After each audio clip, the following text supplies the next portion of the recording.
चीन के startup DeepSeek ने अपने लेटेस्ट एआई मॉडल से टेक्नोलॉजी की दुनिया में खलबली मचा दी है। कंपनी का कहना है कि यह यूनाइटेड स्टेट्स के किसी भी इंडस्ट्री लीडिंग एआई मॉडल से बेहद कम लागत में तैयार होने के बावजूद उनके बराबर या उनसे बेहतर है। कंपनी ने पिछले महीने ग्लोबल एआई सर्कल में यह कहकर सबका ध्यान आकर्षित किया था कि डीपसीक V3 की ट्रेनिंग के लिए एनवीडिया H800 चिप्स से $6 मिलियन से कम की कीमत वाले कंप्यूटिंग पावर की जरूरत पड़ी। डीपसीक V3 से पावर्ड डीपसीक का एआई असिस्टेंट यूएस में प्रतिद्वंदी ChatGPT से आगे निकलते हुए एप्पल ऐप स्टोर पर उपलब्ध टॉप रेटेड फ्री एप्लीकेशन बन गया है। इससे कुछ अमेरिकी टेक्नोलॉजी कंपनियों के एआई निवेश में अरबों डॉलर देने के फैसले के पीछे के तर्क पर भी संदेह पैदा हो गया है। इस कारण एनवीडिया सहित कई बड़ी टेक कंपनियों के शेयरों पर भी असर पड़ा है। 2022 के आखिर में ओपन एआई के ChatGPT ने चीनी टेक्नोलॉजी कंपनियों के बीच हलचल पैदा कर दी थी।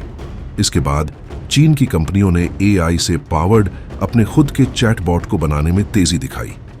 हालांकि सर्च इंजन दिग्गज बाइडू ने ChatGPT के टक्कर का पहला चैटबॉट लॉन्च किया था, लेकिन अमेरिका के एआई चैटबॉट की काबिलियत के सामने यह काफी बौना था और इससे चीन में यूजर्स को काफी निराशा हुई थी। डीपसीक के मॉडलों की क्वालिटी और कॉस्ट एफिशिएंसी ने इस कहानी को उल्टा कर दिया है। चीनी स्टार्टअप ने कहा है कि जिन दो मॉडलों की सिलिकॉन वैली के एग्जीक्यूटिव्स और अमेरिकी टेक कंपनी के इंजीनियरों ने समान रूप से प्रशंसा की है, वे डीपसीक V3 और डीपसीक R1 है। ये दोनों ही ओपनएआई और मेटा के सबसे एडवांस मॉडल के बराबर हैं। स्टार्टअप ने कहा कि डीपसीक के दोनों मॉडल्स को यूज करना भी सस्ता है। पिछले हफ्ते लॉन्च हुए डीपसीक R1 को यूज करना टास्क के आधार पर ओपनएआई के 01 मॉडल से 20 से 50 गुना सस्ता है। यह जानकारी डीपसीक ने अपने ऑफिशियल WeChat अकाउंट से दी। स्केल एआई के CEO एलेक्जेंडर वैंग ने गुरुवार को CNBC के साथ एक इंटरव्यू के दौरान बिना सबूत दिए कहा कि डीपसीक के पास 50,000 एनवीडिया H100 चिप है। उन्होंने दावा किया कि इसका खुलासा नहीं किया जाएगा क्योंकि यह वॉशिंगटन के एक्सपोर्ट कंट्रोल का उल्लंघन करेगा, जो ऐसे एडवांस एआई चिप्स को बेचने पर बैन लगाता है। संक्षेप में, स्टार्टअप के इंजीनियरों ने कम चिप्स का उपयोग करके डेटा के विश्लेषण का एक अधिक स्मार्ट तरीका दिखाया। अग्रणी एआई सिस्टम टेक्स्ट, इमेज और ध्वनियों सहित बड़ी मात्रा में डेटा में पैटर्न को इंगित करके लर्निंग स्किल का काम करते हैं।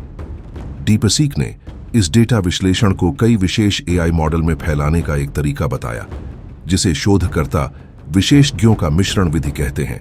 इसमें डेटा को एक स्थान से दूसरे स्थान पर ले जाने में लगने वाला समय भी कम लगता है। दूसरों ने पहले भी इसी तरह के तरीकों का इस्तेमाल किया, लेकिन मॉडलों के बीच जानकारी ले जाने से उनकी दक्षता कम हो जाती है। डीपसीक ने इसे इस तरह से किया कि उसमें कम कंप्यूटिंग शक्ति का उपयोग करने की अनुमति मिली। इससे यह भी जाहिर हो गया कि वो कुशल एआई सिस्टम बनाने में माहिर हैं। डीपसीक ने ऐसे तरीकों का इस्तेमाल किया जिन्हें कोई भी दोहरा सकता है। इससे आने वाले समय में एआई तकनीक सामान्य चीज बन जाएगी, जिसमें कई कंपनियां लगभग एक ही उत्पाद बेच रही होंगी।